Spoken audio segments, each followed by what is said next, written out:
نبدأ مع بعض سوا بفاينل تيست نمبر 1. السؤال الأول عندي choose the correct answer from A, B, C or D. Number 1 said space are a type of newspaper that has smaller pages. طبعا سمعك بتقول smaller pages صفحات صغيرة. many pictures الحل كمان في دي and short reports وتقارير ايه صغيرة. يا ترى البروتشيت ولا التابلويد ولا الماجازينز ولا البروشورز؟ ها الإجابة عندك انت الأول. ها سامع ناس بتقول بروتشيت صح، بس البروتشيت is a large newspaper is more formal than tabloid. Tabloid is full of pictures, less formal. Full of picture is smaller pages and less informations.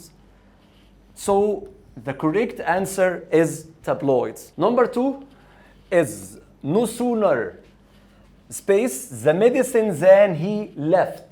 سمع حد بيقول لي قاعدة no sooner دي أسهل قاعدة في الدنيا، وأنا بقول لك طب هي قاعدة سهلة.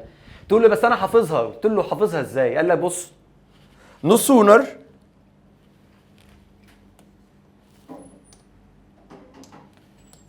no sooner ومعاها hardly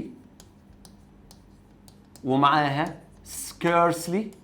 no sooner معاها than، hardly و scarcely معاهم when. وطبعا كلنا حافظين ان no sooner و hardly و scarcely بيجوا فين بقى؟ بين had وال past participle. والناحية التانية هنا عندي past simple tense زمن الماضي البسيط، فبتيجي في الماضي التام بين had والتصريف الثالث. بعد ذن عندي ال past participle الماضي البسيط وبقول ايه؟ I had no sooner finished my homework. يلا ها زان ولا وين ولا زن؟ اكيد زان. زان I went to the cinema. طب ركز معايا هنا بقى. فنو سونر اهي في النص بين هاد والتصريف الثالث، وعندي زان يبقى هنا عندي الباست سمبل تنس زمن الماضي البسيط. تقول لي طيب انا دلوقتي نو سونر رحت بادئ بيها بالمنظر ده، بعدها ايه يا مستر؟ سمع حد بيقول لي هاد عشان هنا يعني. طب تعالوا كده نجرب. had I finished وبيكمل الجملة. اللي قال had ده برافو عليه، بس خلي بالك دي في الجملة دي بس. في الجملة دي بس. تقول لي يعني ايه في الجملة دي؟ اقول لك تعالى اقول لك حاجة. لو انت عندك بادئ بكلمة no sooner space he finish his homework then he will go to the cinema. الاختيارات عندك كالآتي: had space، طبعا هنعمل هنا had ولا does ولا has ولا did. تقول لي طبعا من غير مناقشة زي ما انا حافظها بعد نو سونر وهاردل وسكيرسلي في مين؟ هاد. اقول لك للاسف لو انت اخترت هاد هنا فانت بتعترف انه لو اخترت هاد بالمنظر ده اذا ده لازم يكون تصريف ثالث. مش بس كده، لكن كمان الجملة التانية دي كان لازم تبقى بالمنظر ده اللي هي went زي ما قلنا هنا. had I finished then I went. then I went وكمل. لكن في الجملة التانية اللي احنا شفناها حالا دلوقتي جملة فيها مين؟ will.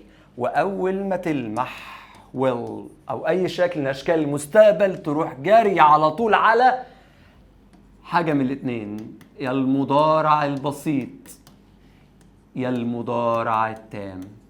طب يا مستر مين هيحدد الاثنين؟ هختار هاز لو في تصريف تات، هختار does لو فعل فين؟ في المصدر. القاعدة دي مش بس مع no sooner، لا، مع كتير من الانفيرجن. زي مين في الانفيرجن؟ عندي no sooner، عندي not only، عندي كتير seldom rarely and so on. تعالوا كده بقى نحل دي. no sooner not the medicine than he left. اتفقنا ان no sooner في الاول لازم يكون بعدها سؤال. طيب يلا بينا. اذا دي معايا صح، لكن دي غلط. دي معايا صح ودي غلط، لان كل ده جمله بادئ بالفاعل، يبقى دي جمله. اذا عندي سؤالين، مين اللي يحدد الصح والمناسب فيهم؟ الجمله الثانيه. الجمله الثانيه عندي بتقول لي ايه؟ left. left زمن ايه؟ كلمه واحده يبقى صح، بسيط. زمن الباست سيمبل، الماضي الايه؟ الماضي البسيط. حلو خالص. ماضي بسيط يبقى ابعد تماما عن المضارع. اذا دي غلط، فالحل الصح هو هاد. طب ما تاكدها لنا يا مستر الله يخليك بفكره تانية. يلا بينا. وراه على طول فكره رقم نمبر 3 بتقول ايه؟ not only space the reports but he also leaked them to the press. leaked طبعا يسر to the press الى ايه؟ الى الصحافه. خلي بالنا الاول، تعال نفتكر برضو مع بعض فكره not only. احنا النهارده بنحاول نعمل ريفريشمنت نفتكر بيها شويه حاجات في النص عشان ما ننساش الماده. تعالوا بينا نشوف فكره not only. ركز معايا كده كويس قوي. not only كريم but also I space a doctor. يا ترى am is are has. محتار. تقول لي طيب ما هو ممكن يكون دول جمع وعشان كده هختار الار. اقول لك جمع منين؟ لا، بيقول لك مش بس، ليس فقط كريم but also I، لكن ايضا انا. مش بس كريم لكن كمان انا. عايز افكرك بحاجه مهمه خالص، انه لو عندك جمله فيها فاعلين صرف دايما على حسب الفاعل التاني اللي هو عندي هنا مين؟ I. ما عدا فكره واحده، خد لي بالك وصحصح معايا. تعالى كده، تعالى كده، بص دي. علي as well as I space a doctor. يا مستر سهله. سهله في ايه؟ قال لك الموضوع بسيط خالص. انت قلت لي صرف حسب الفعل الثاني، فانا هنا ببساطه شديده جدا اروح مختار ام. اشمعنى؟ عشان الفعل الثاني عندي اي. خلاص، فببساطه برضو هنا هروح مختار برضو ام. يلا استنى راح فين؟ انت هنا هتختار از. نعم مش فاهمك. اختار ايه؟ از. اشمعنى از؟ ما هو كله حسب الفاعل التاني. انت هتلخبطنا ليه؟ قال لك كل الروابط حسب الفاعل التاني باستثناء as well as. طب هو يصح ان انا اقول علي as well as I is a doctor؟ طبعا صح، لان هنا is عايده على علي مش على I، مش على I الفعل الجمله الثانيه. تقول لي طيب دول فكرتين كويسين افتكرناهم. طيب في انا الجمله اللي عندي بقى ما كانتش بالمنظر ده، كانت مكتوبه كده not only. تعالوا نشوفها. قال لك ايه في الاول؟ بادئ بكلمه not only وبعد كده بيقول لك ايه؟ not only space the reports but he also، لكن هو كمان سربه للصحافه. مش بس سرق الريبورتس، لا، ده كمان سربه لمين؟ للصحافه. تقول لي في مشكله هنا انا خدت البالي منها. هقول لك ايه هي؟ لو شاطر يلا اتكلم. فكر كده معايا. صح. لو فكرت في اللي انت قلته دلوقتي هتلاقي ان الفاعل واحد. تقول الفاعل واحد. هي وهنا هي، اذا الفاعل واحد في الاثنين. تقول لي طب وبعدين الفاعل واحد في الاثنين. مش فاهم يعني اعمل ايه لما الفاعل واحد. يقول لك دي ما بقتش القاعده اللي شرحناها من شويه اللي كان كام فاعل، كانوا فاعلين وصرفت الفعل حسب الفعل الكام التاني. هنا عندي الفاعل واحد، وما دام الفاعل واحد تعرف على طول ان بعدها سؤال. اذا دي بره وهي هاز ستولن بره. عندي اختيارين did he steal و does he steal. سمعتك وفهمتك وتمام التمام. هختار دي لو الزمن بتاع الجمله الثانيه ايه؟ سمعني. برافو. will. هختار الماضي البسيط لو زمن الجمله الثانيه كان برضه ماضي. طب تعالوا نشوف كده فين. الجمله الثانيه طبعا leaked. الجمله الثانيه leaked. اذا الحل الصح هو did he steal. Number 4. The Ministry of Health sent every citizen. وخلي بالك من الحته دي هنقولها في الترانزليشن كمان شويه. sent every citizen نقط بعتت لكل مواطن SMS to take the vaccine. an the and no article. ولا an ولا ذا ولا no article. واحد من اهم الدروس اللي علينا السنه دي في التراكمي. هتقول لي علينا السنه دي ولا يونت فيها وان وذا ونو ارتكل. اقول لك التراكمي جزء مهم لكل حد فينا. طب يلا بينا. يا ترى هختار مين يا مستر؟ بص يا سيدي الكل، هتختار او ان لو الحاجه دي في منها كتير. هتختار ذا لو دي معرفه، لو قلتها لاي حد ماشي في الشارع يعرفها. لما تقول لواحد ذا sun, the river Nile, the Atlantic Ocean and so on، كل ده هيعرفها. غير كده هختار نو ارتكل، وهنحاول نعمل فيديو سريع بسرعه الآ وآن وذا. طيب هنا بعتت ايه لكل مواطن؟ SMS، رساله واحده بس. يبقى كده الحل عندي ما بين وما بين ان. طب اعمل ايه يا مستر؟ قال لك بتيجي مع الكلمه اللي بتبدا بالصوت ساكن، وان مع الكلمه اللي بتبدا بالصوت متحرك. طب انا هنا لما نطقت ايه؟ قلت SMS. مش بس في دي، بص معايا دي كمان MP3. فالطلع من صوتي هنا هو عشان كده الحل الصح هنا سمعتك وانت بتقول مين؟ an SMS. an SMS. يلا بينا النمبر 5. the money space in the robbery. الفلوس نقط in the robbery في السرقة were not found. ما تلاقيتش، غير موجودة. أول اختيار عندي are stolen. تاني اختيار عندي stolen. تالت اختيار عندي stealing. and آخر اختيار عندي هو which stole. طبعا سمعك بتقول إن which stole relative pronoun، عشان كده أنا هختارها. طب تعالى بينا نختار which stole ونطلع بيها هنا سوا. يلا. الفلوس which stole اللي سرقت. طب هي الفلوس هتسرق؟ أكيد لا. يبقى عندي which stole غلط. خلاص يا مستر، ما دام الفلوس مش هتسرق نفسها يبقى دي مبني للمجهول. طيب عندي مشكلتين في المبني المجهول اللي هنا. لو انا قلت are stolen عندي مشكلتين. يلا بينا نشوف المشكله الاولى. اول مشكله والاهم ان money اسم لا يعد. money اسم لا يعد، فيعامل معامله المفرد، تبقى is stolen. طب يا مستر لو لقيت هنا is stolen اعمل ايه؟ تعال اقولك. حط هنا is stolen كده، نقول ايه؟ the money. يلا بينا سوا كده. the money is stolen in the robbery. صح، برافو. the money is stolen in the robbery. صح، بس ما خدتش بالك من حاجه. was never found. was never found راحت فين؟ دي في جملة تانية. ما دام في جملة تانية يبقى الأصول كاتبة the money which is stolen or sorry which was stolen. هنا عندي past simple. which was stolen in the robbery was never found. كده صح. طب هو الحل ده موجود عندك تحت؟ للأسف لا. إذا دي كمان غلط. فأنا عندي كده 2 غلط. طيب غلط، هعمل ايه يا مستر؟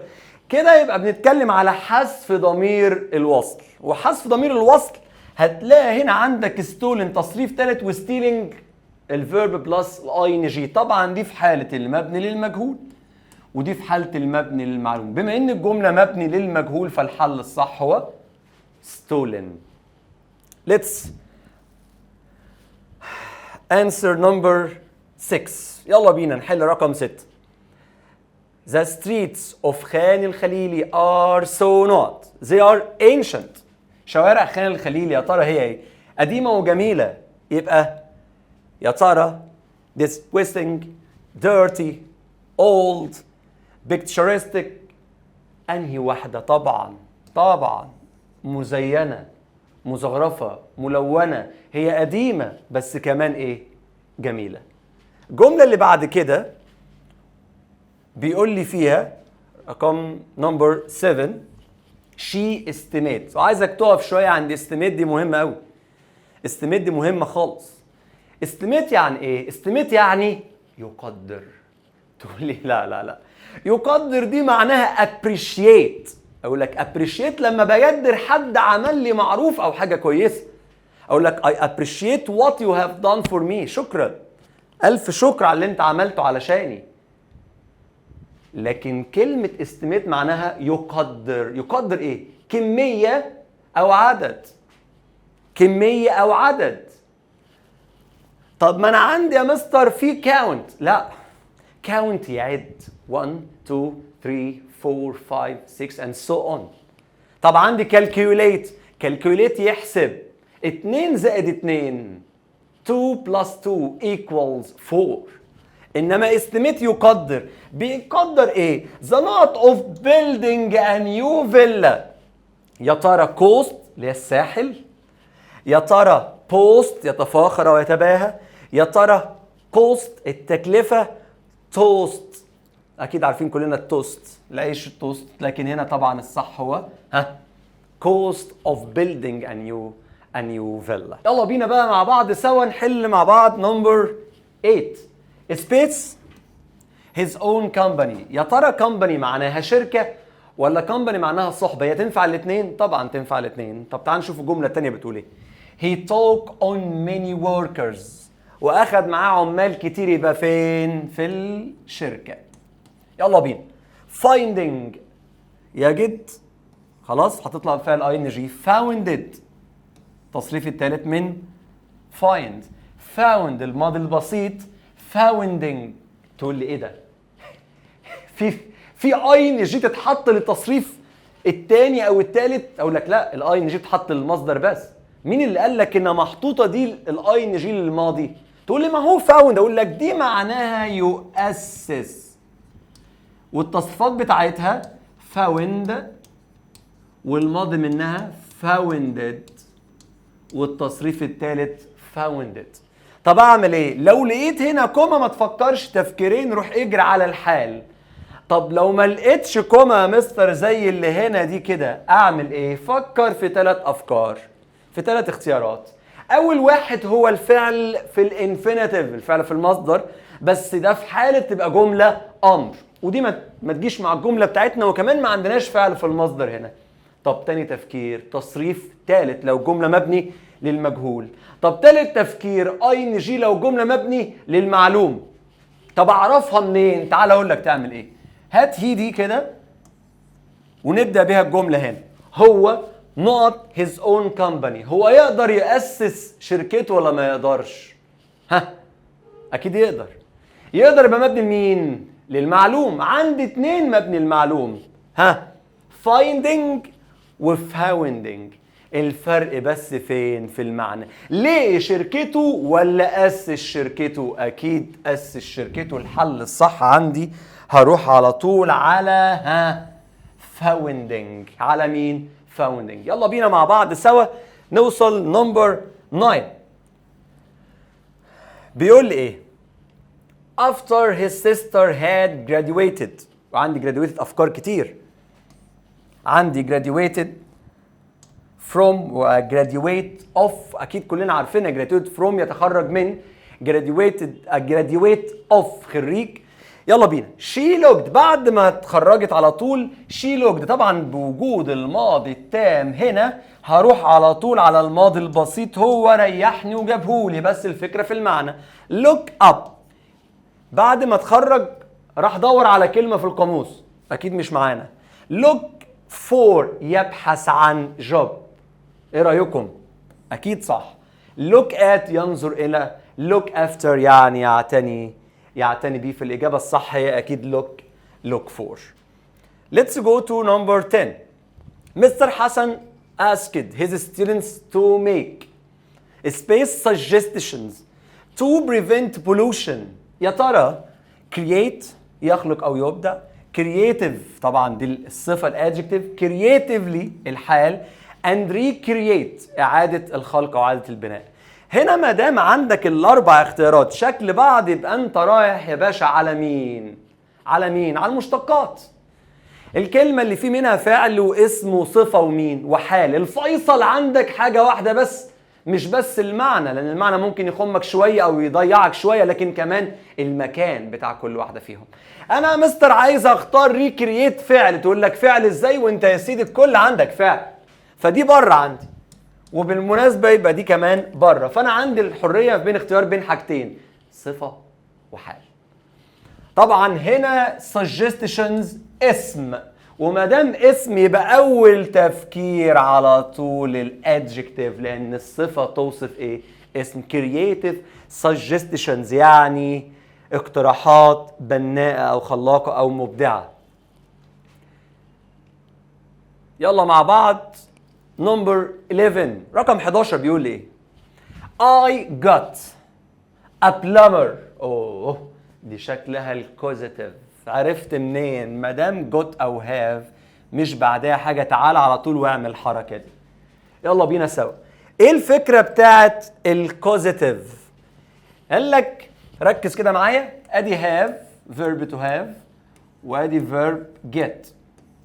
ايا ما يكون تصريفهم، يعني ايه يا مستر ايا ما يكون تصريفهم؟ يعني هات، يعني is having لما بيتغير معناها، is getting، have had، had will have and so on. ايا ما يكون الزمن لما بيجي بعدها مفعول اعمل ايه؟ يلا بص يا سيدي، لو مبني للمعلوم بتختار المصدر مع have to والمصدر مع get. تقول لي طب ما تديني مثال، اقول لك I have a doctor space my wife. يا ترى examined to examine، examine ولا examines؟ أول ما نلمح زي ما قلنا مع بعض سوا I have على طول هنبدأ نبص على دي. دكتور not my wife، الدكتور كشف على مراتي. ايه ده؟ ده مبني لمين؟ للمعلوم. ما دام مبني المعلوم لان انت عندك اجابه على سؤالين. هنا الفاعل اللي هو الدكتور قدر يقوم بالفعل اللي هو الكشف او الفحص، واللي وقع عليه الفعل هو كلمه ماي وايف. اذا دي مبني للمعلوم. ده هاف يبقى الفعل فين؟ في المصدر. طب لو ده جيت كنت اخترت تو المصدر. طب لو جمله تانية قلت بقى ايه؟ I have my car not. هنعمل نفس اللي عملناه فوق. يلا بينا. ادي بعد I have. العربية تقدر تصلح نفسها؟ اكيد لا. وما دام مش هتقدر تصلح نفسها يبقى انا هنا بدور على have او get وراهم مفعول به والباست participle على طول والتصريف الثالث على طول. تقول لي اقول لك ده في حالة المبني المجهول. اذا I have my car examined، اخدت عربيتي، مش انا اللي عملت ده. I have my car repaired، اخدتها متصلحة، مش انا اللي صلحت. have السببية فكرتها ببساطة ان الفاعل ده مش هو اللي بيعمل الفعل ده. طيب ده معناه ان في الجملة بتاعتنا اللي هنبدأ نفكر فيها انا وانتوا سوا مع بعض، تعالوا كده. I got a plumber بيعمل ايه؟ ده السباك هيعمل ايه؟ not the pipe. طيب يصلح البايب.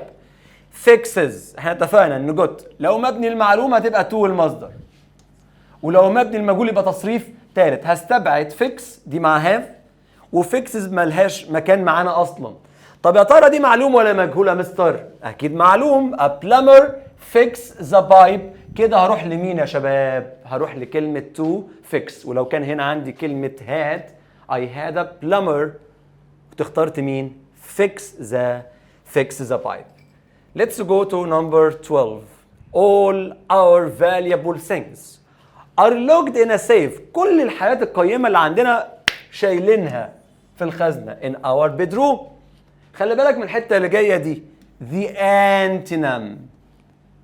antonym يعني عكس مش the synonym. لأن كمان تعالوا بينا نترجم مع بعض دول سوا كده ونشوف مع بعض سوا الحكاية. بص يا ولاد، عندي unavailable, precious, worthwhile and worthless. سامع حد بيقول لي خلاص خلصت اهي على طول انا حافظ happy unhappy, polite impolite, expensive inexpensive. على طول بتنهي، على طول بتعكس. اقول لك ايه اللي بتعكس؟ هي دي valuable. خلي بالك قرايتك للسؤال 3/4 اجابه، 3/4 الاجابه قرايتك للسؤال مش مجرد ان انت بس بتحل. انت بتحل رايح فين؟ تعال بينا سوا كده. unavailable not unvaluable. number 2 is precious قيم او ثمين. worthwhile جدير بالاحترام او يستحق الاحترام. worthless بلا قيمه. طب هو كان قال لك هنا ايه؟ قال لك كلمه antonym يعني سامع حد يقول لك عكس. يلا بينا كده يبقى الحل الصح عندي هو worthwhile. يلا بينا نحل مع بعض نمبر 13 واحدة من القواعد المهمة جدا عندي السنة دي. تقول لي ايه ده؟ اقول لك دي المبني المجهول. طب ايه المبني المجهول؟ تعالى طيب بص اقول لك حاجة كده خليها دايما معاك. تقول لي ايه يا مستر؟ اقول لك بص ركز كده. اول ما تلمح ات ومعاها ذات مش عايزك تفكر تفكيرين، اجري على طول على المبني المجهول. والمبني المجهول حاجة من الاتنين، يا verb to be مع التصريف الثالث، يا اما عندك اي زمن تاني هتلاقي دايما مثلا will play المجهول بتاعه سامع حد بيقول لك will be played. طب بص ريح نفسك وهتلاقيهم 3 كلمات في النص بينهم be او been او being بلس التصريف الثالث وايا ما يكون الكلمه دي.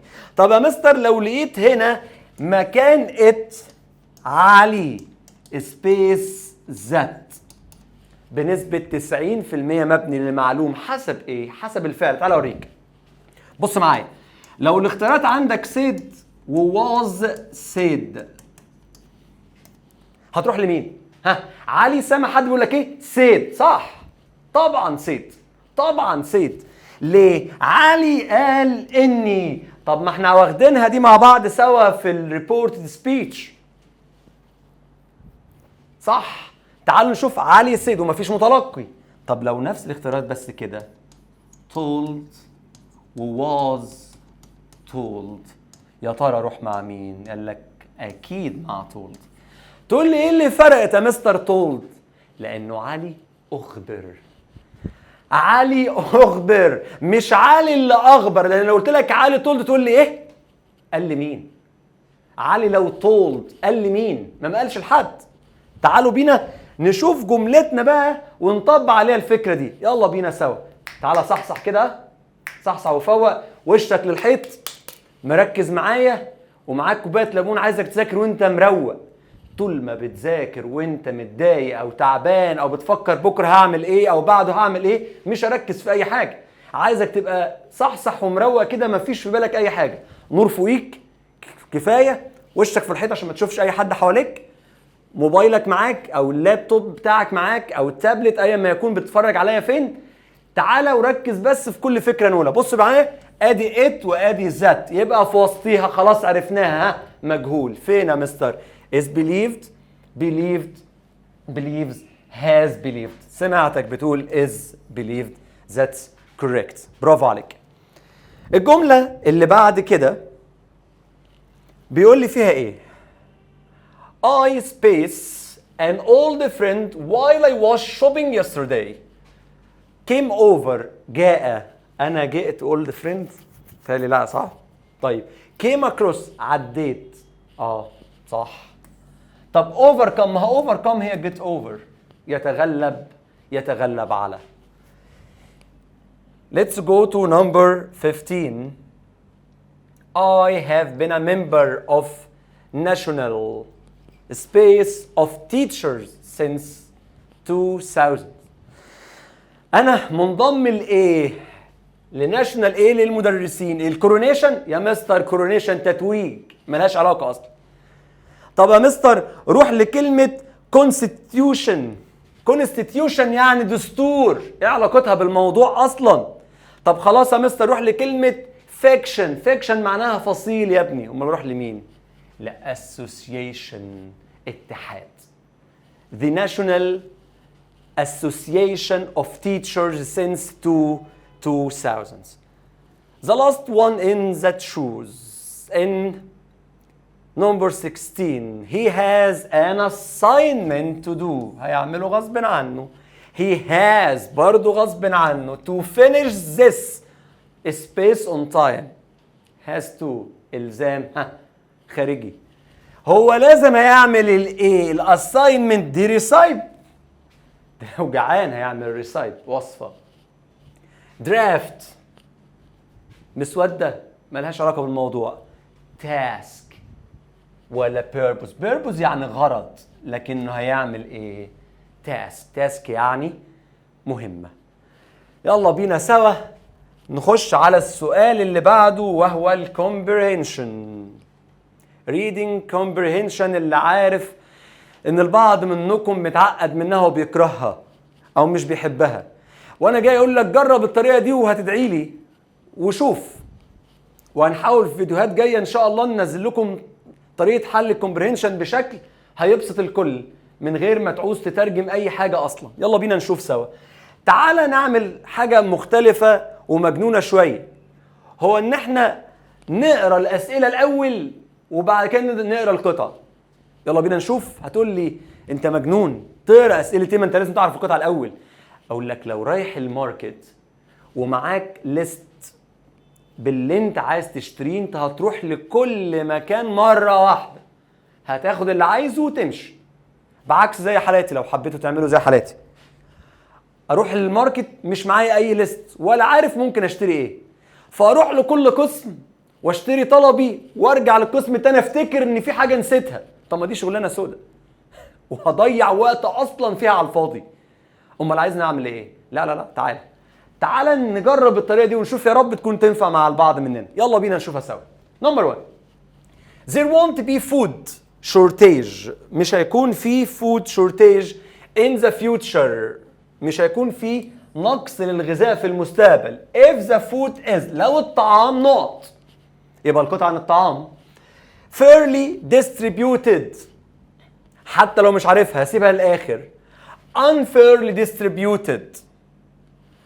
Of number letter C of high quality of low quality. جودة عالية وجودة قليلة. نمبر 2، يبقى أول حاجة عايز أعرف بيها إيه؟ الطعام مش هيكون في نقص للطعام في المستقبل. إمتى هنعرف سوا؟ نمبر 2، the problem of the food can be solved. المشكلة دي تتحل لو we use the internet and the mass media or mass media، باستخدام الانترنت والماس ميديا. use vegetable ingredients. سوري كان المفروض هنكمل بيها هنا دي مع بعض. use vegetable ingredients، استخدم مكونات الخضار. use more water from the sea، استخدم ميه كتير من البحر، مش عارف ايه علاقتها بالموضوع. purify the river water. purify the river water. يبقى رقم 1 عايزين نعرف ايه؟ مش هيكون في نقص للطعام لو الطعام كذا. نمبر 2 نكتب، سجل معايا كده في ورقه وقلم. يلا. the problem of the food، والمشكله هتتحل لو كذا. نمبر 3 we feed animals on grain. احنا بنوكل حيوانات حبوب ليه؟ to produce، عشان تطلع لنا ايه؟ high quantity beef, fat and food supplies, skin and vegetable, high quality beef. يا ترى بندي الحيوانات جرينز ليه؟ عشان تنتج ايه؟ يبقى المشكلة هيتقضي عليها كذا، الحلول ايه؟ وليه بنوكل حيوانات حبوب؟ نمبر 4 the main idea of the passage. وساعات يجي يقول لك the title of the passage او the best title of the passage. وساعات يقول لك summarize لباراجراف 1 او paragraph 2 and so on. The advantages of eating soya beans. يا ترى الفكرة الرئيسية للمحادثة او للcomprehension كلها the advantage مميزات eating الصويا، اكل فول الصويا. The causes of food shortage and its solution، اسباب نقص الطعام و its solution والحلول بتاعته. ولا the distribution of food، ولا population increasing all over the world، زيادة السكان في العالم. Number 5 in the passage using vegetable ingredients، استخدام الفيجيتابل انجريدينتس، مكونات الطعام في الخضار دي او مكونات الخضار is one of the method to overcome، نتغلب على the shortage of. يا ترى لما بستخدم الخضروات دي بتغلب على نقص البروتين طبعا اللي من اللحمه وغيره، الفاتس الدهون، الفيتامينز الفيتامينات، ولا الكالسيوم. Number 6 according to the passage. according to the passage طبقا للقطعه بتاعتنا food production is growing نوجد population. يا ترى زيادة الفود برودكشن انتاج الطعام عامل ايه مع البوبيوليشن، مع السكان؟ كل ما السكان زادت الاكل بيزيد ولا الاكل بيقل؟ هنعرف في القطعة سوا. Number 7 according to the passage our diet. according to the passage our diet. هتقول لي هو هيعلمونا في القطعة دي ازاي نخس ونبقى زي العسل كده؟ لا طبعا. الدايت انت فاهمه غلط. الدايت معناه سيستم، نظام غذائي. الدايت معناه نظام غذائي. الدايت مش معناه تخسيس، مش معناه تخسيس. الدايت معناه نظام غذائي بس. ركز. maybe not in the future. يا ترى the same؟ يا ترى الدايت والنظام الغذائي بتاعنا في المستقبل هيبقى نفس الوضع دلوقتي؟ difficult صعب، different مختلف، ولا traditional تقليدي؟ واخر سؤال معانا which sentence of the following can be best summarized. عايز الخص انهي باراجراف عشان لما اجي عنده the last paragraph، اخر واحد. soya beans can it changes the taste of meat. يا ترى فول الصويا هيغير طعم اللحمه؟ soya beans steak and food ingredients. فول الصويا والستيك والفود ingredients. يا ترى beans fat and skin ولا soya beans as a replacement of meat؟ يلا بينا نقرا مع بعض القطعة سوا ونشوف عايزة مننا ايه. كده فهمنا، خدنا هيدلاينز كده عن القطعة سريعا. يلا بينا سوا. What sort of food are we likely to be eating in the year 2030؟ يا ترى ايه نوع الاكل اللي محتمل ان احنا ناكله في سنة 2030؟ Most people when you ask them a question like that either say، اغلب الناس تكلم القطعة وانت بتحكي وانت بتقراها ولازم تقري مرتين. either say هيقولوا لك حاجة من الاثنين.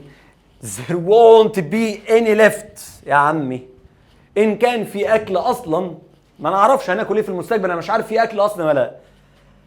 whatever it is ايا ما يكون there won't be much taste in it. وان كان في ممكن ما يكونش ليه طعم اصلا. of course there are good reasons for being pessimistic. بس الاثنين دول نظرتهم pessimistic، نظرة تشاؤمية. about the world food supplies in the future، عن المون والأكل في المستقبل. nevertheless not all experts، لكن مش كل الخبراء share the general despondency، مش كلهم حاسين بالكآبة والرخامة والغلاسة دي ان الدنيا خلاص. for one thing، لسبب ايه؟ طيب تعالى قول لي كده ايه. قال لك although، واحنا عارفين although بتربط جملتين عكس بعض. although the world's population is rising fast food production is keeping pace with it.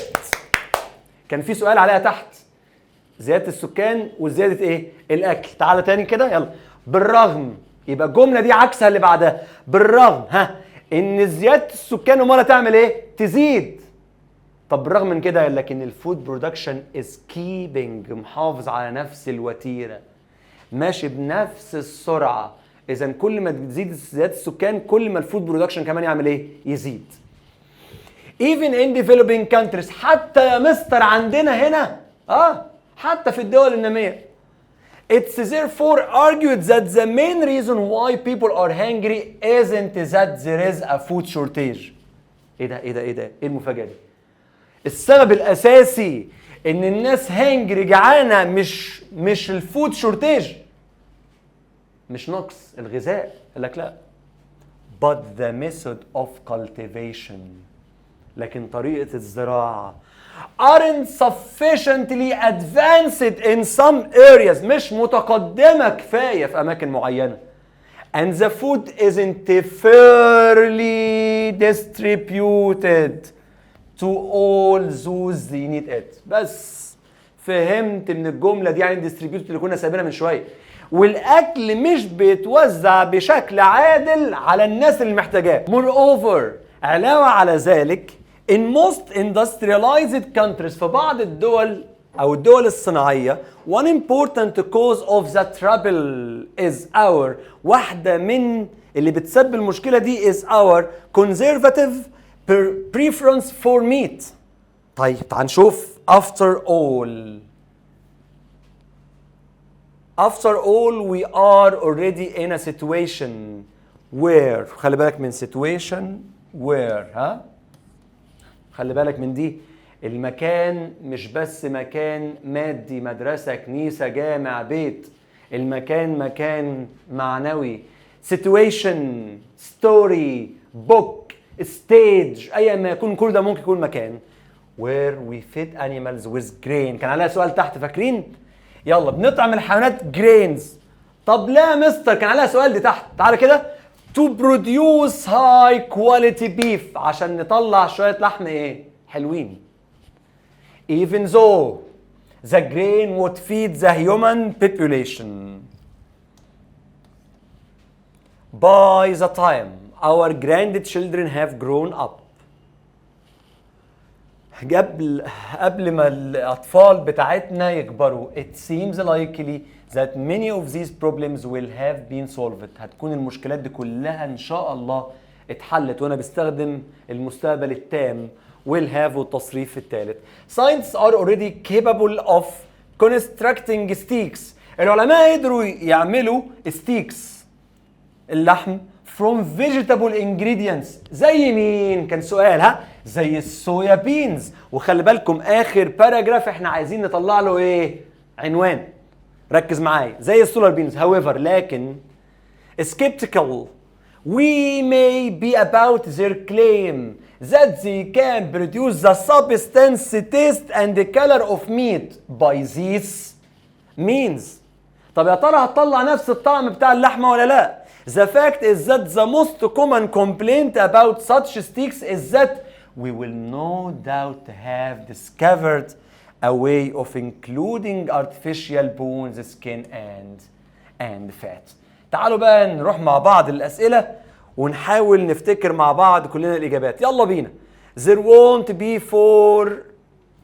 food shortage. مش هيكون عندنا إن شاء الله نقص في الغذاء في المستقبل لو الطعام، طبعا ابعد عن اللو كواليتي وهاي كواليتي، ما جابش سيرتها خالص. يقول لك الطعام بينقص لان مش بيتوزع بشكل ايه؟ عادل. لكن لو اتوزع بشكل عادل يبقى هروح على طول على عدم نقص الغذاء. يبقى الحل الصح هو fairly distributed. Number 2. The problem of food can be solved. مشكلة الطعام ممكن تتحل if we use the internet. ما جابش سيرتها اصلا. Use vegetable ingredients. soya beans. Use more water from the sea. ايه علاقتها بالموضوع؟ Purify the river water. هنقي ايه ولا هعمل ايه؟ ما العلاقة دي بالغذاء؟ لكن use vegetable ingredients. يلا بينا نشوف مع بعض number 3. We feed animals on grains. احنا كنا بندي الانيمالز جرينز حبوب عشان نطلع ايه؟ فاكرينها؟ نطلع بيف حلو، لحمه كويسه. اهي يا مستر. قال لك ايه؟ ايه اللي بتعمله ده؟ ايه اللي بتعمله ده؟ ايه يا مستر في ايه؟ ما هي دي اللي موجوده عندي. يعني هو قال لك اصلا فات اند فود سبلايز، ولا قال لك سكين اند فيجيتابل؟ انا بوديه عشان تعمل جوده حلوه. طب هي دي جوده؟ ايوه. امال دي تبقى ايه؟ اوبا. هو ده اللي بيحصل معانا احيانا في الامتحان، ان انا اخد راس القبه واطير، يلا عايز احل واخلص، دي سهله، دي موجوده بالنص. اقول لك فين؟ تقول لي تعالى اوريك اهي. And after all we already in a situation where we feed animals with grain to produce high quality، جودة، عشان اطلع لحمة جودتها كويسة. high quality of beef. So number 3 is the high quality of beef. Let's go to number 4. The main idea of the passage is، الفكرة الرئيسية للباسج يا ترى the advantages of eating soya beans. حكى عن مميزات أكل فول الصويا طول القطعة؟ ما أعتقدش. The causes of food shortage and its solution، أسباب نقص الغذاء وحلولها طبعا. The distribution of food، توزيع الغذاء، ذكرها في حتة صغيرة طبعا مش في الكل فما ينفعش أعممها. Population increasing all over the world، السكان بتزيد حوالين العالم. لا، هو في القطعة كلها بيحكي عن أسباب نقص الغذاء والحلول اللي ممكن تعالج الموضوع ده. Number 5. In the passage using vegetable ingredients، استخدم vegetable ingredients استخدامها is one of the methods to overcome، واحدة من الحاجات اللي بتخلينا نتغلب على the shortage of. ما هو بيعمل بيها ايه؟ لحمة، واللحمة فيها سمعنا فيها فات دهون. هو مش بيعمل عشان الدهون. طب بيعمل على الفيتامينز او الكالسيوم. يقول لك لا يا مستر، اجري على طول على مين؟ على البروتين. Number 6.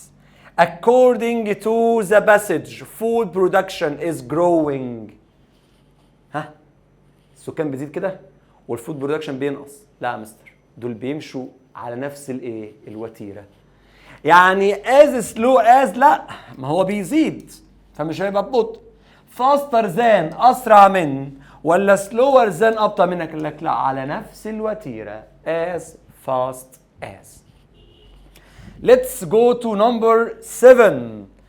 According to the passage، طبقا للقطعة our diet. وقلنا الدايت مش معناه خسسان، الدايت معناه نظام غذائي بتاعنا. maybe not in the future، هيكون نفس الطريقة في المستقبل. لا. difficult، لا، لكنه هيكون طبعا traditional، تقليدي، لا، هيكون مختلف شوية في بعض الأكلات وإنتاج طبقا لإنتاج الطعام في المستقبل. The last one in the passage number 1. يلا بينا رقم 8 مع بعض. Which sentence of the following can best summarize؟ هنلخص آخر paragraph. يا ترى الصويا beans can change the taste of meat. Soya beans steak and food ingredients. Beans fat and skin. Soya beans as a replacement of meat. ايه رأيكم؟ طبعا soya beans can change the taste meat. soya beans steaks and food ingredients كل ده كويس، لكن soya beans as a replacement of a meat، وباستخدامها ان هي تحل محل اللحمة. يلا بينا سوا ندخل مع بعض على القطعة الثانية. تعالوا هنا نعمل العكس، والطريقة الأحسن ليك نفذها واعملها. بس الطريقة الأولى كان لازم تكتب ورايا 1 كذا وكذا وكذا، 2 3 4 5، وبعد كده تقرا القطعة. محتاجك تعمل كده مرتين، تعمل الأسئلة تقراها مرة، وتاني مرة تقرا الأسئلة وتعمل الخطوات اللي قلت لك عليها، وبعدها تعمل كده بالنسبة للقطعة مرتين. لكن الطريقة التانية تعالى نعمل العكس، والمناسبة ليك وليكي حلوا بيها. يلا. باسل راشد who was a famous detective. وطبعا عارفين ان احنا اي جملة وصل بين 2 كوما هي جملة اعتراضية. اسمعك، برافو، جملة اعتراضية غير اساسية. يلا. اللي كان شغال ديتكتيف working for a businessman to protect them and solve mysteries related to their work. شغال مع بيزنس مان عشان يحل لهم غموض بعض الحياة وبعض الشغل عندهم. had finished working on a crime in أسوان. خلص شغل في أسوان and was out to go home on the Spanish train. وراح واخد بعضه وراح يركب القطر الأسباني. when Basil got on the train أول ما ركب القطر he noticed that it was unusually full of the time of the year. إيه يا عم في إيه؟ هو القطر ماله النهارده مليان ليه؟ ده أنا جاي عايز أروق دماغي وقطر أسباني وحاجز درجة أولى عشان أروق دماغي. إيه اللي عمل الزحمة دي كلها؟ soon after the train had left أسوان. أول ما القطر ساب أسوان ومشي a wealthy businessman Mr. Murad asked Basil to protect him because he believed his life was in danger. عشان خاطر ربنا أنا رجل أعمال وانقذني وساعدني. although Murad offered Basil a lot of money to do this. خد الفلوس اللي انت عايزها. وبالرغم من عرض عليه الفلوس اللي هو عايزها the detective المحقق اللي هو عمنا باسل didn't believe the man's story and refused to help him. ما صدقش القصة بتاعته ورفض انه يساعده. قال له لا. طب تعالوا نشوف ايه اللي حصل. during the night the train had to stop because of a heavy rain. القطر كان لازم يقف عشان كان في مطرة شديدة. the next morning تاني يوم الصبح مراد was found dead. وخلي بالكم من الكولن بتربط جملتين من غير رابط والجملة التانية تبقى تفسير للجملة الأولى. لقيوه تاني يوم مراد found dead ميت. ايه اللي حصل له؟ فسر لي وضح لي. وعشان كده ما حطش نقطة. خلي بالك he had been murdered. قتل.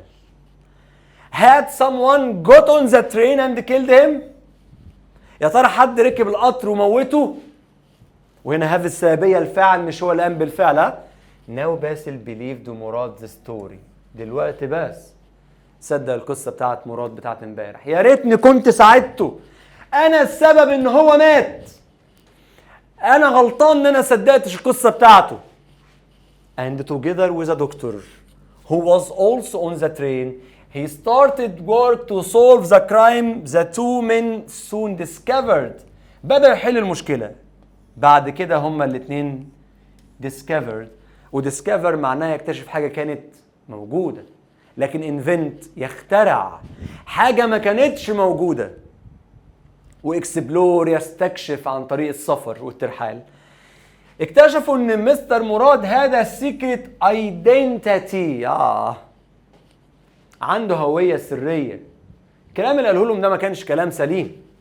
هذا secret identity he wasn't a businessman but a criminal.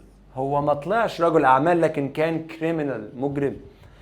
who was hated by many people. وناس كتيرة بتكرهه. after examining the train بعد ما فحصنا القطر كله and مراد's body وجسم مراد Basil realized that the man had almost certainly been murdered by one of the 13 people from the same part of the train as مراد. في نفس الصف اللي قاعدين فيه 13 واحد قاعد فيه شك في ال 13. This meant that there were 13 suspected one by one. Basil discovered that these 13 people all had a good reason to hate مراد. ال 13 عندهم 100 سبب وسبب يكرهوا عشانه ايه؟ مراد. Together they had carefully planned what they were going to do and had all taken part in the murder. كلهم اشتركوا ان هو يعملوا ايه؟ يقتلوه. This was why the Spanish train has so full on the journey. كده انا عرفت ايه اللي كان مخلي القطر اليوم ده عامل ازاي؟ زحمه. يلا بينا نحل سوا. مع ان برضو لو كنت جربها في البيت انك تقرا الاسئله الاول في القطعه دي بالذات كان زمانك حليتها اول ما تقرا الاسئله. Let's start to answer number 1. Basil found out there were 13 suspects because اكتشف ان في 13 مشتبه فيه او حد شاكين فيه. ليه؟ يا ترى مراد told him يا باشا مراد صحي وميت. He checked their identities. شاف البطايق بتاعتهم. طب البطاقه بتاعتهم مكتوبه فيها ان ده قتل. He knows they hated مراد. عرف ان هم بيكرهوا مراد طبعا. The doctor told him so. طبعا الدكتور ملوش علاقة أو ما قالش أي حاجة. Number 2. The central idea of the story is. الفكرة الرئيسية أو السنترال أو أهم فكرة في الستوري كلها is criminals would help to protect each other. المجرمين هيساعدوا بعض. ما افتكرش. Crime would be committed by the help of the police. الجريمة ارتكبت بمساعدة البوليس برضه لا. طيب the criminals always face their fears of this. دايما المجرمين بيواجهوا مصيرهم وخوفهم من الموت. هيموت. The Spanish train mistress crime. طبعا هنروح ل criminals always face their fears of this.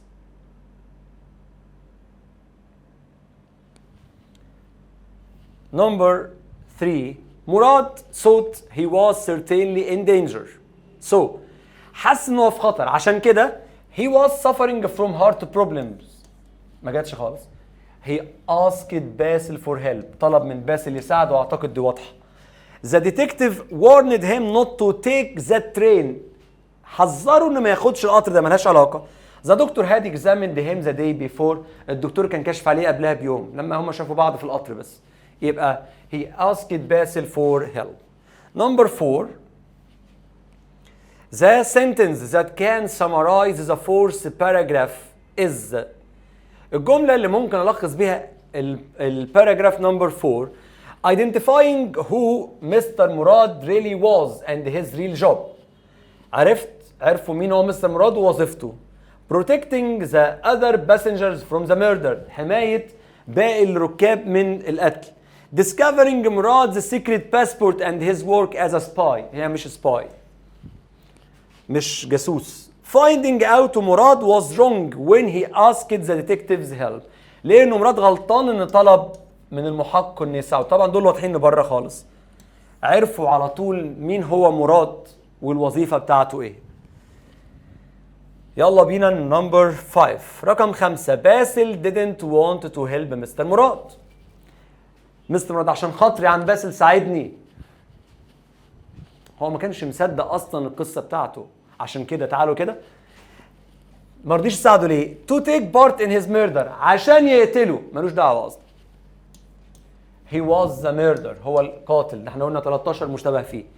to kill the other criminals. عشان يقتل باقي المجرمين. ما كان صدق كلامه وساعده. امال ايه؟ as though he was a liar. he thought he was a liar. شك ان هو ايه؟ liar. كذاب. number 6.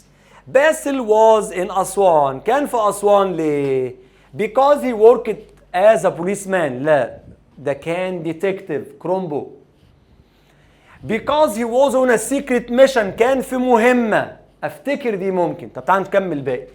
to investigate مراد the murder. هو كان يعرف مراد أصلا. to arrest people who killed مراد. عشان يقتل الناس اللي يقبض على الناس اللي قتلت مراد. لا طبعا.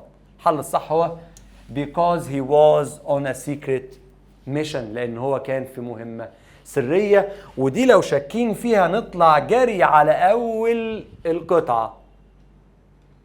بيقول لك إيه فيها؟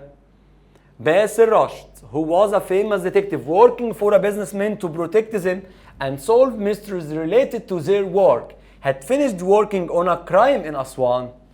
خلص تحقيق في جريمة في أسوان and was out to go home on a Spanish train. Number 7. Although باسل refused to help مستر مراد. بالرغم ان باسل رفض يساعد مستر مراد. He was right not to help مستر مراد. كان عنده حق انه ما يساعدوش. Helped the doctor to reach the truth. طبعا بالرغم ان هو ما رضيش يساعده في الاول لكن ساعد الدكتور انه يوصل للحقيقة. Suspected few of the passengers regretted helping مستر مراد. هو اصلا ما ساعدوش عشان يندم على مساعدته. واخيرا according to the passage one must. الانسان لازم not the other when they ask.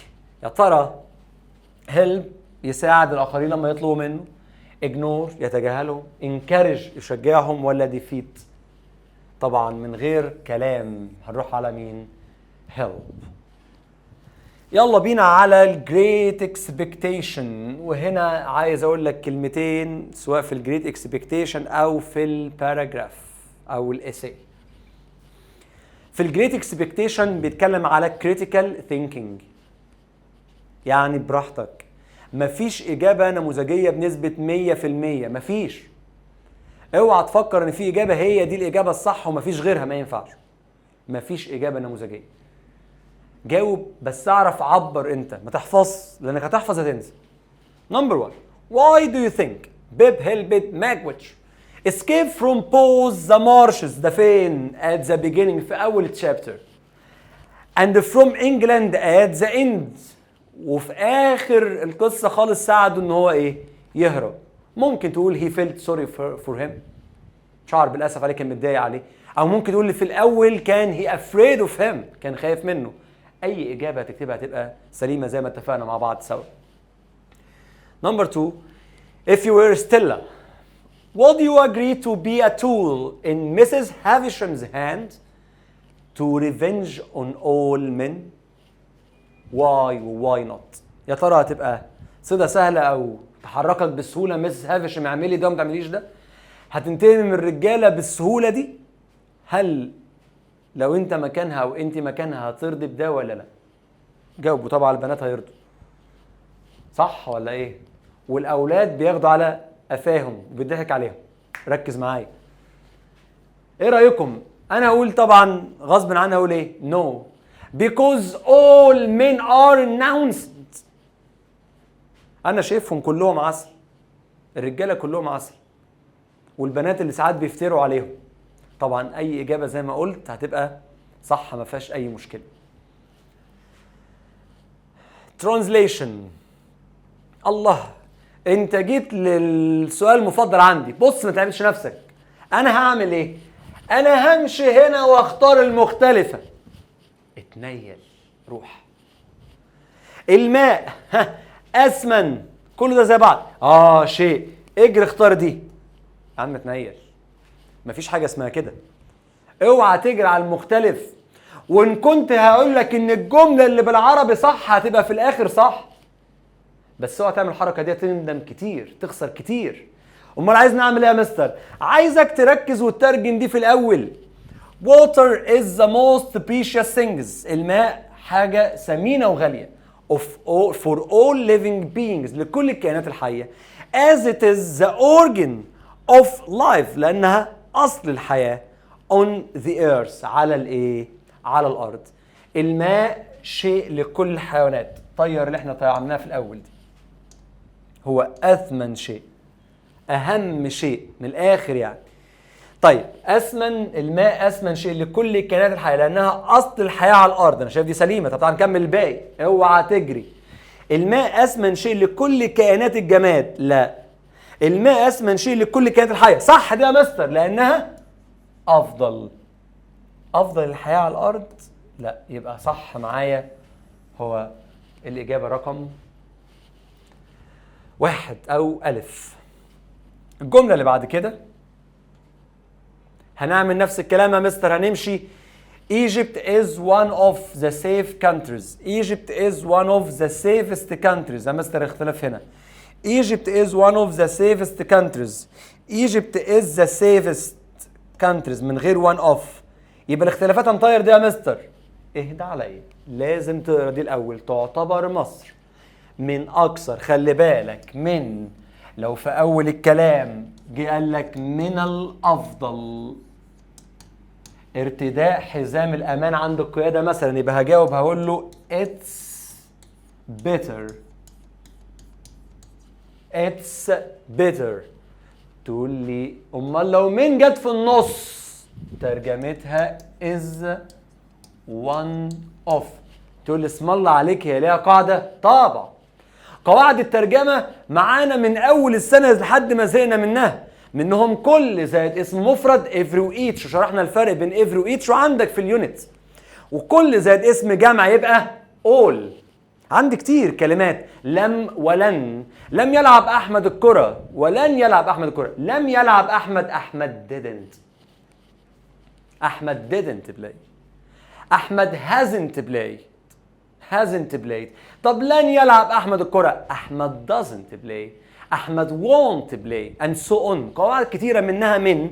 إذا كلمة من is one of.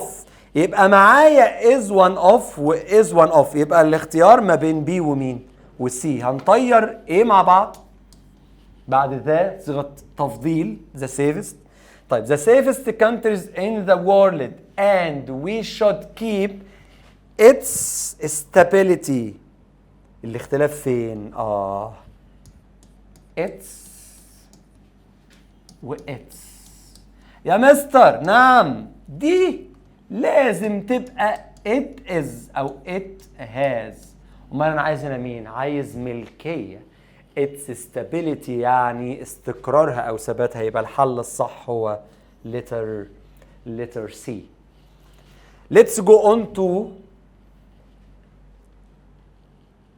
writing. Which sentence is punctuated correctly؟ أنهي جملة دي مكتوبة بشكل سليم؟ عمر who is. اتفقنا ان الابوستروف is دي يا is يا has. who is the attacker scores the winning goal. جاب الجون بتاع المكسب. عمر دي ملهاش اي موقع من الاعراب. لا هي محصله هوز لمن ودي عايز وراها اسم ما تجيش ازاي ولا هي محصله هو از. اذا دي بره. عمر who is the attacker scored the winning goal. عمر who is the attacker scored the winning goal. يا مستر انا ملاحظ ان كلهم مكتوبين زي بعض. اقول لك بس خلاص. يبقى الاختلاف في البنكتويشن ماركس علامات الترقيم. تعالى سوا تعالى مع بعض. طيب دي جمله اعتراضيه غير اساسيه معنى كده انا عايز استغنى عنها. طب اقرا كده من غيرها. عمر سكورد ذا ويننج جول. مين عمر؟ شغال ايه؟ بيلعب فين؟ جول كيبر ولا ديفندر ولا اتاكر ولا ايه؟ معرفش.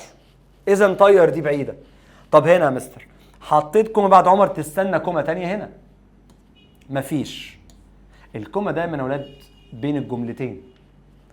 عمر هو از اتاكر وهنا ما حطش كومه تانية لان دي جمله اعتراضيه اساسيه بتدي معلومه ما ينفعش احذفها.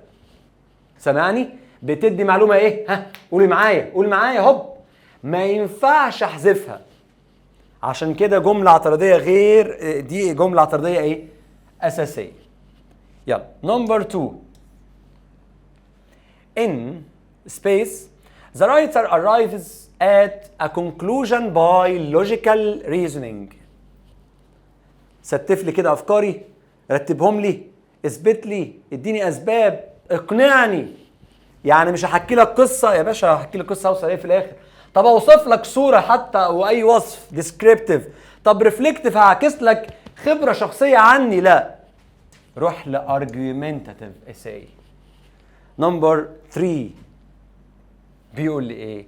A note is used in a written language to express strong feelings. تعجب او مشاعر او غيره. هروح على طول لاكسكلاميشن مارك. كويستشن مارك كلنا عارفينها في نهايه السؤال.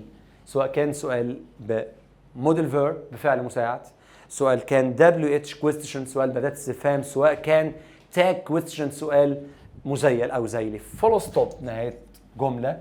الكوتيشن كلنا عارفين علامات التنصيص. يلا بينا نروح على السؤال الأخير في الامتحان عندنا وهو الإساي. Write an essay of about 250 words about the following topic. اكتب عن الموضوع اللي جاي. وخلي بالك في البابل شيت بتاعتك هديك مساحة. هيقول لك وانت جربت كده في العربي قال لك ما بين 6 و8 سطور حوالي كام 80 كلمة على ما أتذكر. فممكن ما نلاقيش العدد ده ونلاقي عدد قليل. ما نلاقيش عدد كبير في الامتحان او اللي هيبقى مطلوب مني. عشان كده لازم هقول لك نصيحة خد بالك منها. انا مش هكتب معاك ايساي. هتكتبه في البيت ونشوف اخطاء. بس تركز في اللي اقول لك عليه ده تاخد بالك منه جدا. Sport competition have a lot of positive and negative effects. وده ريح لك الموضوع ان الرياضة ليها تأثيرات كتيرة ايجابيه وتاثيرات ايه سلبيه. بص بقى خلي قدامك دايما اللي هقول لك عليه ده. اوعى تسرح بيه. 1 خد لي بالك انك تكتب جمله كامله مكونه من فاعل وفعل وكماله الجمله. سواء كان مفعول، سواء كان حال، جار ومجرور، ايا ما يكون، وفي الاخر فول ستوب. تمام؟ ودايما اشتغل على الفعل، وركز دايما في الفعل، على الزمن، اختار زمن سليم. ما تختارش مثلا المضارع البسيط تقول لي هي بلاي، لا، تبقى هي بلايز. ما تختارش، وما دام اخترت زمن انا انصحك روح دايما للبسيط. المضارع روح للمضارع البسيط، ولو ممكن مضارع تام. الماضي ماضي بسيط ما تدورش بعديه، لان الماضي البسيط اصلا انت بتحكي عن حاجه في الماضي، والماضي اصلا سرد احداث قصه، فخلاص امر منتهي بالنسبه لنا. خلاص. والمستقبل، اشكال المستقبل كلكم عارفينها وحافظينها كلها في يونت 3. 2. خلي قدامك دايما وانت بتكتب شويه افعال وشويه صفات مختلفه. افعال زي ما يعجبك، play, swim, run, eat and so on. صفات interesting, amazing, beautiful and so on. خليهم قدامك. كل ما بتكتب جملة شوف فعل وابدأ هات عليه جملة تناسب الموضوع، وبعد ما تشوف الفعل روح اجري على صفة وهات صفة وفكر يا ترى الصفة دي هتفيدني ازاي في الموضوع، وابدأ اسستمها بنفس النظام وبنفس الجملة بالمنظر ده. اعمل هيدلاينز بره رقم 3، وممكن خليها رقم 1. اعمل افكار اللي انت هتكتب عنها، وممكن تيجي تحت كل فكرة وتكتب شوية افكار صغيرة يبدأ تحكي عنها في النص، هتلاقي نفسك تكتب كمية كبيرة. والإساي من الاخر محتاج كتابة، مش محتاج ان انا اكتب قدامك او انت تقرا اساي وعندك كتير، لكنه محتاج ان انا اكتب بايدي واكتب واغلط واكتب واغلط. تمام؟ كده خلصنا اول امتحان. انتظرونا في الامتحان الثاني من سلسله الامتحانات اللي نازله والتريكس اللي انا هعملها لكم في وقت الامتحانات، وفي وقت زي ما قلت عايزك عند الفيزياء والكيمياء في الايام اللي تبقى زياده دي اسمع لك ولو امتحان واحد من الامتحانات دي عشان تعمل ريفريشمنت، عشان ما تنساش الدنيا كتير. او انت في النص تعالى واقرا كل يوم مثلا كده، او يوم وكسر يونت كامله اقراها كلمات وجرامر من غير حتى حل، واسمع فيديو الحل او فيديو الامتحان ده. ان شاء الله بالتوفيق يا رب. يا رب كل حد فينا يقدر يحقق حلمه.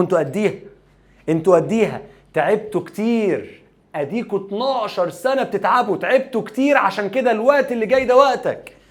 الوقت اللي جاي ده بتاعك انت، وبتاعك انت انك تثبت للناس كلها ان انت تقدر وانت تقدري.